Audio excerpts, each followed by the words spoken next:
Établissement public administratif doté de la personnalité juridique et de l'autonomie financière, le Centre national de réhabilitation des personnes handicapées, Cardinal Paul-Émile Léger, en abrégé CNRPH, est placé sous la tutelle technique du ministère des Affaires sociales et sous la tutelle financière du ministère des Finances. Géographiquement, le centre est situé dans la région du Centre, précisément à la périphérie ouest de la ville de Yaoundé, quartier Etouguébé, considéré comme siège. Aujourd'hui, le centre comporte sur le plan fonctionnel 3 grands départements, c'est-à-dire traditionnellement assistés par un directeur général adjoint. C'est vrai que pour cette dernière année, ce n'est pas le cas.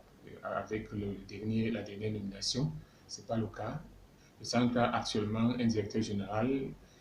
On est en attente certainement d'un directeur général adjoint. Mais voilà un peu la situation sur le plan de l'administration centrale.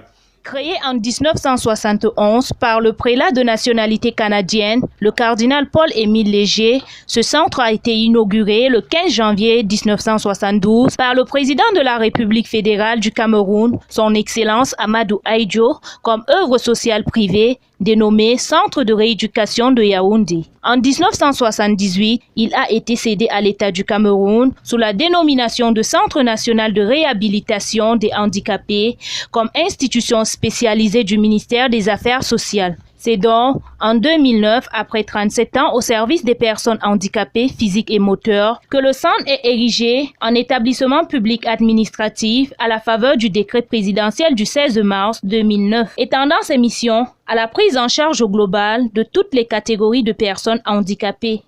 On est arrivé ici, passons d'abord à l'hôpital central. Après le travail effectué à l'hôpital central, on m'a transféré de ce côté au centre de handicap. 2018. Donc c'est comme ça, pour la rééducation. C'est pour suivre les massages, la rééducation généralement dite. Le CNRPH s'étend sur une superficie de 9 hectares, mais seulement 4 hectares ont à ce fait l'objet d'une exploitation avec plusieurs bâtiments, une piscine, un terrain de basketball, des aires et des espaces verts. Nous avons à côté de cela les ateliers d'appareillage, fabrication de prothèses, orthèses, vous voyez, attelles, pour parachever la rééducation fonctionnelle.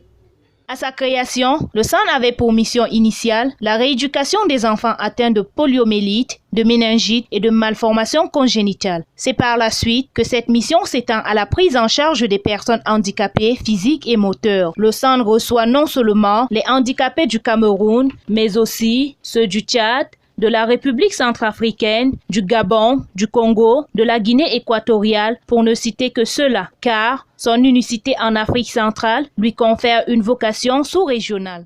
Mesdames, Messieurs, nous avons été très heureux de vous faire découvrir l'une des facettes de la ville de Yaoundé. Nous vous donnons rendez-vous très bientôt pour une nouvelle découverte. N'oubliez surtout pas de vous abonner à notre chaîne. Retrouvez-nous également sur Instagram, Facebook et Twitter. Merci de votre fidélité à Voice Cameroun TV.